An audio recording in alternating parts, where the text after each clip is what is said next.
On the news tonight, Governor Adeleke eulogizes first executive governor of Osun State, late Senator Adeleke, for his unique style of leadership. President Tinubu called upon to tackle insecurity headlong to prevent loss of lives. While on the foreign scene, Kenya's president visits China for 4-day bilateral talks. Good evening and many thanks for joining us on the Major Report. I am Olubumi Ajiboye Agbola. Osun State Governor Senator Adeleke has described his late brother, former senator and pioneer governor of the state, Senator Adeleke, as a school of thought in political leadership via his unique style, ideas and philosophy in the administering policies in the affairs of the state. Governor Adeleke said this during the commissioning of the Leadership Center named after his late brother, the first executive governor of Osun State, as a landmark event that is the significant to both for the Adeleke dynasty and the people of Osun State.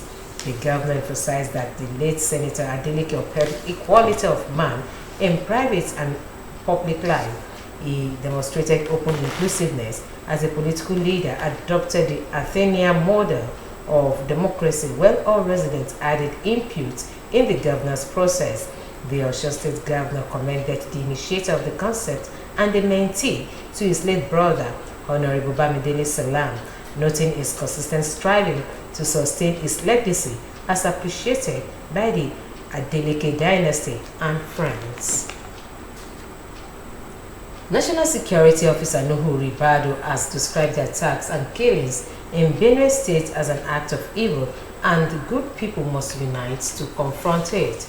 Ribado, who visited Benue State in company of Senate Committee Chairman on Intelligence and Security, Uba Umar, said that what happened is a tragedy, adding that President Bola Tinubu is with them. He stated that the Tinubu government inherited a deeply troubled nation and was working diligently to repair the damage. The NSA said that it was in Benue State to commiserate with governor and the people of the state over the loss of the people and to assure them that the country stands with them. He noted that Benue State is an extremely important state in Nigeria, as the food basket of the nation being the #1 in food production. Ribado also noted that the armed forces and security agencies are doing their best, but such incidents persist because it is impossible to deploy personnel to every hamlet. He, however, said that as the government of less than 2 years, it has significantly reduced the levels of extreme violence inherited. Meanwhile, the governor of Benue State, Hyacinth Alia, has said that armed men who have been attacking Benue communities in the last 2 months are foreigners. According to him, 73 bodies were recovered in the latest round of attacks by the insurgents who swamped Osun, Logu, and Katsina Ala local government areas. He explained that the attackers find their way into the communities in their hundreds on motorbikes armed with AK-47, AK-49 and machetes, revealing that apart from Osun, Logu, and Katsina Ala areas where 72 persons were killed by the invaders, in 3 other councils of Kwande, Guma, and West are now under a deadly siege. Governor Alia said the terrorists operated from cells in Nasarawa and the Nigerian-Cameroon border near Kwande local government area, exploiting porous borders. He said the latest attacks, which turned Good Friday into a Black Friday, saw villages in the Sankera axis surrounded at night. The governor noted that the motive of the marauders, as land grab is saying that they have occupied some local government areas in the last 15 years. In the meantime, President Bola Tinubu has been called upon to tackle the menace of insecurity headlong and prevent further loss of lives and property across the country. Those who spoke with OSBC News described the menace of insecurity as unacceptable. Oluchi Amunda has details. The rising insecurity in Nigeria has become a source of concern for many. In recent times, some parts of the country, such as Plateau, Benue, Niger, Enugu, and Kwara State, among others, have been under attacks that have led to loss of lives and wanton destruction of property. The upsurge in the cases of terrorism, banditry, kidnapping for ransom, and land grabbing, among others, has raised fears in many quarters as people can no longer sleep with their eyes closed. This must have necessitated the move by the Inspector General of Police, Kayode Egbetokun, to announce the deployment of a special squad to arrest the rising violence across the country. The situation has continued to generate reactions among Nigerians who feel that the President and his service chiefs are not living up to their primary constitutional responsibility of protecting the lives and property of the people. A human rights activist, Comrade Waheed Lawal, said Nigerian security agencies are known to always take reactive approaches to issues rather than proactive measures. He questioned the role of security agencies in intelligence gathering, adding that they have failed to live up to expectations despite the huge budgetary allocation in the security sector. He maintained that any government that fails to protect the lives and property of the people should not be taken seriously. Well, the Nigerian government has failed in its responsibility of providing security for the lives and property of its citizens, because it is the duty of government to provide security for the life and property of citizens. If the service chiefs has failed, the person that hired them can equally fire them. So retaining them means that the appointing authority is not serious about the security of life and property of its citizens. How can you be the president and you are watching your citizens being killed on daily basis and you think that nothing is happening? Then Mr. President has failed in his responsibility. In his submission, another analyst, Dr. Yinka Anjus, warned that politicians are weaponizing insecurity to fight political issues at the expense of the people. He spoke on the need for the people to support the government to attain a peaceful and prosperous Nigeria. The real issue is politics. But as we say in Yoruba also, if a storm is coming to destroy my home, I'm not going to sit down hand akimbo, stand up hand akimbo and allow it to happen. I will do something about it. This is why I talk about government. Government should up the ante to face these people. You spoke about intel. Where will the intel come from when the people that are supposed to even give it the intel are part of the problems? What am I not saying? If things are not moving well, do you know we call something synergy in management? If all Nigerians work together, including opposition, who are those people that are coming? They will run away. But when some people are supporting them, they are backing them up to do this so that this country will become ungovernable. Like one of them said in 2013, 2014. This is what is happening. That's my candid opinion. Except we Nigerians now stand up against them. Nigerians have also expressed fears and spoke on the need to tackle the menace of insecurity headlong, as farmers can no longer go to farm now that the rainy season has begun, which might also worsen the challenges of food in the country. Oluchi Amuja, OSBC News. Osun State government says the High Court of Justice Elisha that was recently gutted by fire will be given prompt attention by rehabilitating the affected part. The Commissioner for Justice and Attorney General of the state, for Mr. Jimmy Bada, stated this in Elisha shortly after inspecting the affected building. Sonia Honoride has more.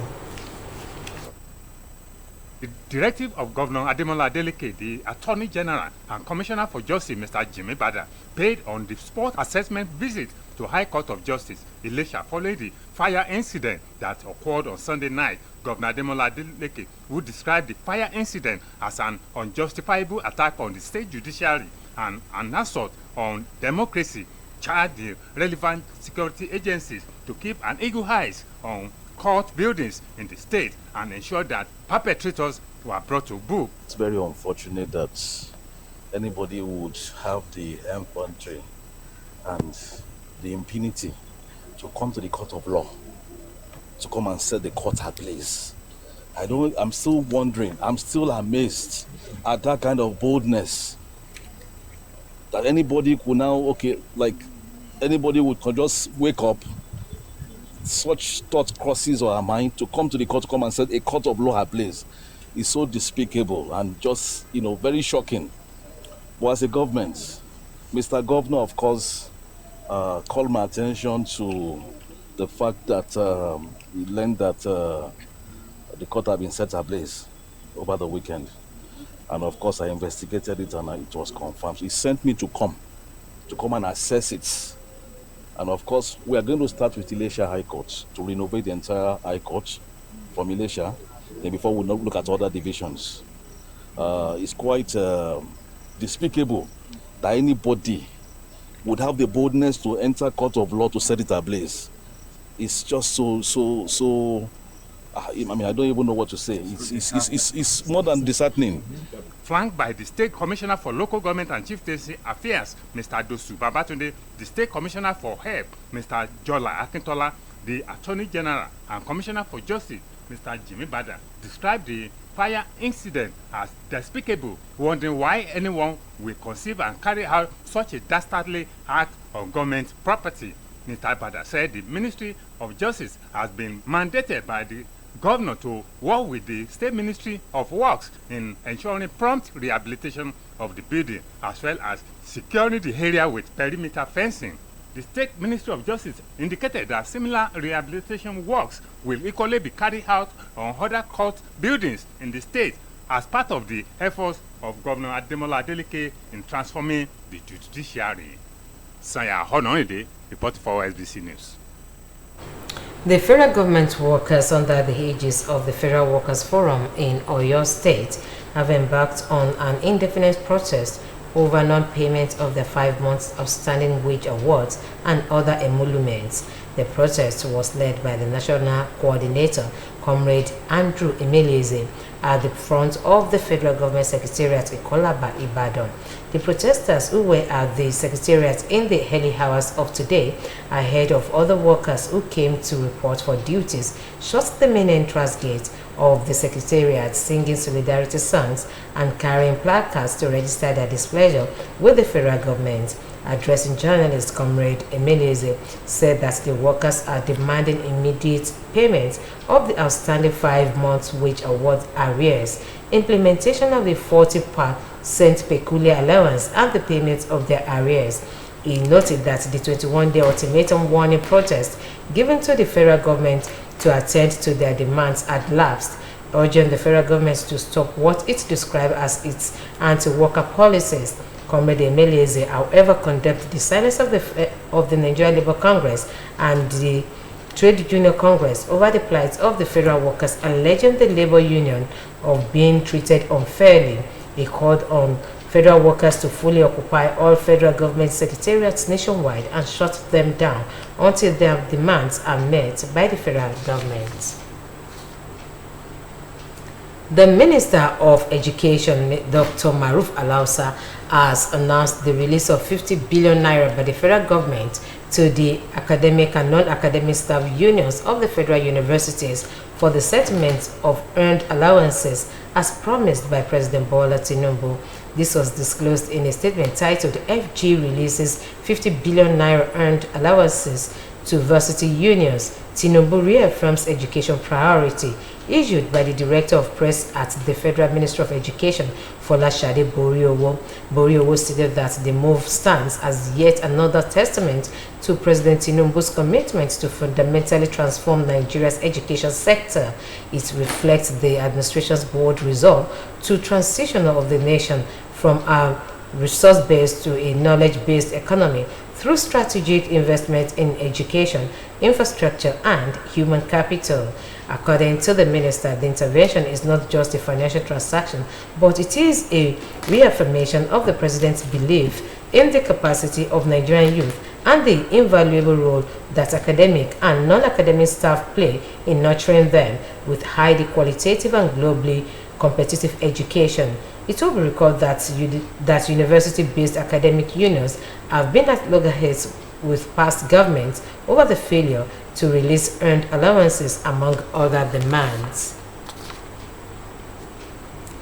Debt Management Office (DMO) says the federal government is aiming to raise another 350 billion naira through its April 2025 bond auction after borrowing 1.94 trillion naira from bond investors in the first quarter of 2025. The MO disclosed this in a statement on its official X handle, saying the bond auction scheduled for 28th of this month would feature a combination of reopened bonds designed to appeal to a diverse range of investors. It noted that the move is part of a broader plan to finance the 2025 budget deficit of 13 trillion naira, while providing investment opportunities for both institutional and individual investors. DMO further noted that it is also a part of the federal government's strategy to leverage the domestic debt market to fund critical infrastructure projects amid global economic uncertainties. It said the settlement for the auction is set for 30 of this month, ensuring successful bidders promptly gain ownership and begin earning interest. The Nigeria Customs Service has recorded a significant surge in revenue generation for the first quarter of this year, generating over 1 trillion naira. It noted the seizure of several illicit consignments, including arms, contraband goods, and narcotics through enhanced surveillance and intelligence-driven operations. The Controller General of Customs, Adewale Adeniyi, discussed this during a briefing in Abuja, where he gave a detailed breakdown of the agency's performance in revenue collection, anti-smuggling efforts, and trade facilitation for first quarter of the year. Adeniyi said customs quarterly benchmark of 1.645 trillion naira was surpassed by over 106 billion naira, achieving a 106.47% performance rate. The Controller General attributed the increase to reforms introduced under the administration of President Bola Tinubu and the supervision of the Minister of Finance and Coordinating Minister of the Economy, Olawale Edom. Looking ahead, Adeniyi said the service would intensify modernization efforts by expanding the B-Odogu platform, integrating advanced risk management systems, and enhancing stakeholder experience.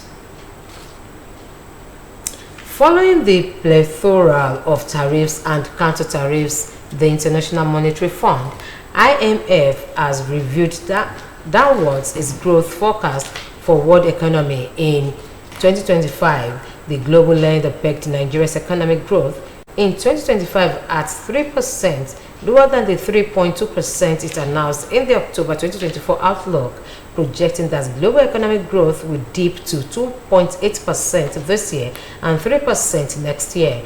According to the IMF, since the release of the January 2025 WEO update, a series of new tariff measures by the United States and countermeasures by its trading partners have been announced and implemented. Chief Economist and Director of Research Department at the IMF, Pierre-Olivier Gourancha, said the global economy is entering a new era as the global economic systems that has operated for the last 80 years is being reset, while the drop in oil prices is coming mostly from weaker global demand. Speaking during the release of the Financial Stability Report, Assistant Director, Monetary and Capital Markets Department, IMF, Jason Wu, asked Nigeria to be vigilant and ensure that the commodity prices drop does not negatively impact its revenue. Meanwhile, Minister of Finance and Coordinating Minister of the Economy, Olawale Edom, said Bretton Woods institutions stand ready to provide a safety net and development finance at this time of heightened global uncertainties. President Bola Tinubu has lauded the economic community of West African states for fostering regional integration, represented by the Minister of State for Foreign Affairs, Mrs. Bianca Ojukwu, in Accra, Ghana. At the launch of a series of events to mark ECOWAS Golden Jubilee, the President said the regional body has remained true to the bold vision of its founding fathers and a beacon of hope for its over 400 million citizens. President Tinubu, who is the chairman of the ECOWAS Authorities of Heads of State and Government, said the regional economic bloc celebrates numerous remarkable achievements that distinguish ECOWAS as the most successful regional economic community on the African continent. The president added that in 5 decades, ECOWAS has established one of Africa's most vibrant free trade areas, fostering intra-regional commerce and lifting millions from poverty, noting that the journey over the past 5 decades had not been without challenges. You are welcome to the sports segment.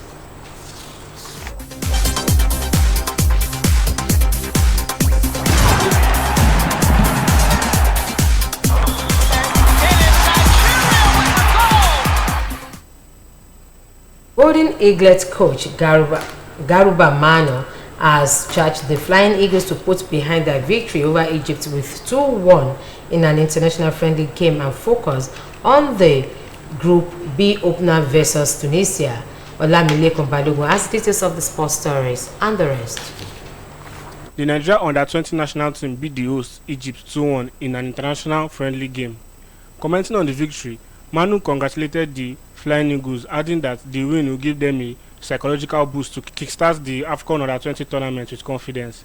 He added, Flying Eagles must put behind the victory and focus on the match against Tunisia, for that is the most important game for now. Housed in Group B alongside Tunisia, Kenya and Morocco, the 7-time African champions will trade tackles with Tunisia in group opener. The 13-nation tournament will commence on 27th of this month and end on the 18th of May this year. All semi-finalists will qualify for the FIFA Under-20 World Cup. In 2013, Manu Garba led Nigeria to win the FIFA Under-17 World Cup and also won the African Under-20 Cup of Nations in 2015. El Kanemi Warriors has been sanctioned by the Nigerian Premier Football League for security breaches, including failure to ensure sporting conduct of their supporters during the Matchday 34 fixture against Ikorodu City.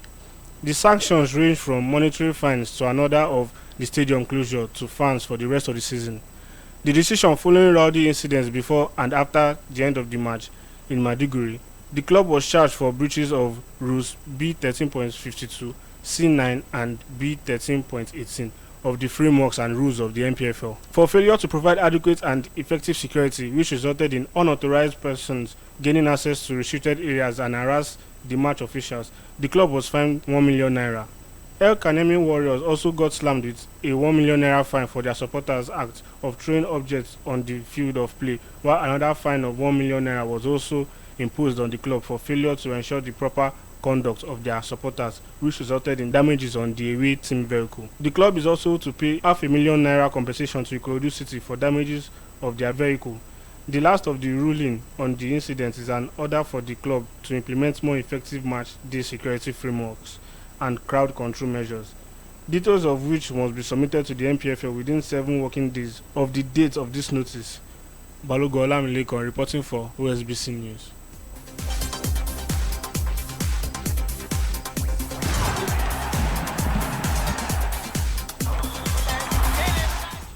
While on the foreign scene, Kenya's President William Ruto has arrived in Beijing for a 4-day bilateral talks. Details of this story and some others are presented by Josephine Fawale. It is the third time since taking office that Ruto visits China.